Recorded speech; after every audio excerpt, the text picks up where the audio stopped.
The Book of Judges. Chapter 1.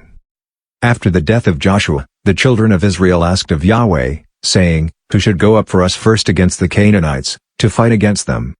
Yahweh said, Judah shall go up. Behold, I have delivered the land into his hand. Judah said to Simeon his brother, Come up with me into my lot, that we may fight against the Canaanites, and I likewise will go with you into your lot. So Simeon went with him. Judah went up, and Yahweh delivered the Canaanites and the Perizzites into their hand. They struck 10,000 men in Bezek. They found Adoni-Bezek in Bezek, and they fought against him. They struck the Canaanites and the Perizzites. But Adoni-Bezek fled.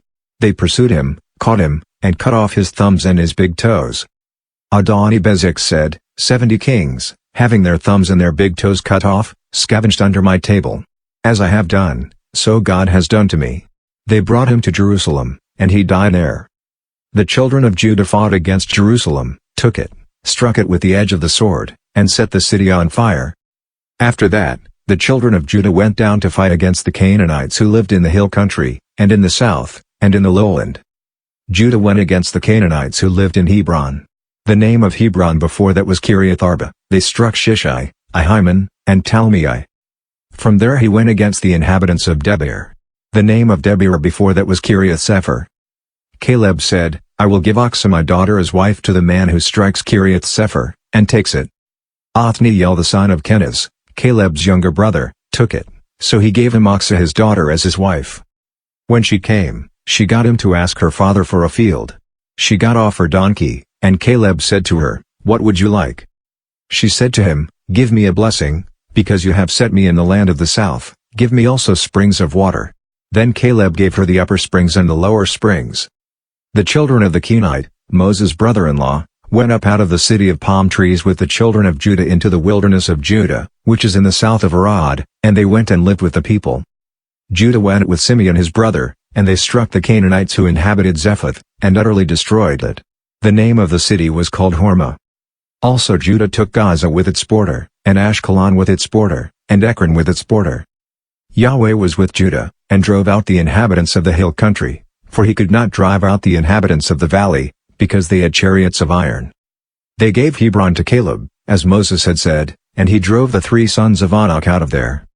The children of Benjamin didn't drive out the Jebusites who inhabited Jerusalem, but the Jebusites dwell with the children of Benjamin in Jerusalem to this day. The house of Joseph also went up against Bethel, and Yahweh was with them. The house of Joseph sent to spy out Bethel. The name of the city before that was Luz. The watchers saw a man come out of the city, and they said to him, Please show us the entrance into the city, and we will deal kindly with you. He showed them the entrance into the city, and they struck the city with the edge of the sword, but they let the man and all his family go. The man went into the land of the Hittites, built a city, and called its name Luz, which is its name to this day.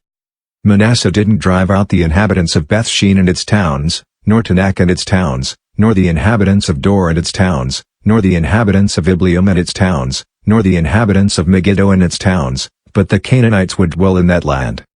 When Israel had grown strong, they put the Canaanites to forced labor, and did not utterly drive them out. Ephraim didn't drive out the Canaanites who lived in Gezer, but the Canaanites lived in Gezer among them. Zebulun didn't drive out the inhabitants of Kitron, nor the inhabitants of Nahalal, but the Canaanites lived among them, and became subject to forced labor. Asher didn't drive out the inhabitants of Akko, nor the inhabitants of Sidon, nor of Elab, nor of Akzib, nor of Helba, nor of Aphik, nor of Rehob. But the Asherites lived among the Canaanites, the inhabitants of the land, for they didn't drive them out. Naphtali didn't drive out the inhabitants of Beth-Shemesh, nor the inhabitants of Beth-Anath, but he lived among the Canaanites, the inhabitants of the land. Nevertheless the inhabitants of Beth-Shemesh and of Beth-Anath became subject to forced labor. The Amorites forced the children of Dan into the hill country, for they would not allow them to come down to the valley. But the Amorites would dwell in Mount Heres, in Ayalon, and in Shalbim. Yet the hand of the house of Joseph prevailed, so that they became subject to forced labor. The border of the Amorites was from the ascent of Akrabim, from the rock, and upward,